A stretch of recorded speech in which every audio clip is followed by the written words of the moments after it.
नमस्कार मित्रांनो, आपण जर आदिवासी विकास विभागामधील 17 संवर्गातील जी पदभरती निघालेली आहे त्या पदभरतीसाठी फॉर्म भरलेला असेल तर मित्रांनो, सदरील पैकी काही पदांच्या परीक्षा ह्या 16 जानेवारी रोजी झालेल्या आहेत आणि बाकी पदांच्या परीक्षा कधी होणार आहेत या संदर्भात आपण आदिवासी विकास विभाग नाशिक येथे कॉल केला असता आपल्याला काय माहिती मिळाली याची रेकॉर्डिंग आपण या ठिकाणी ऐकू शकता.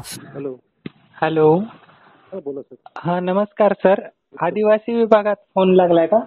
हो. सर, मी छत्रपती संभाजीनगरहून बोलतोय. सर, त्या परीक्षा कधी होणार आहेत त्याबाबत विचार. ते परीक्षेचं तुम्हाला त्या साईट वरतीच येईल ना. सर, आता भरपूर दिवस झाले ना.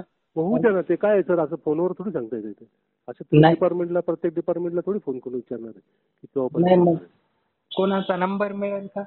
नाही, असे नंबर नाही सर. ते असं महाराष्ट्रामध्ये किती लोकांनी अर्ज केले? 50-60 हजार लोकांनी अर्ज केले.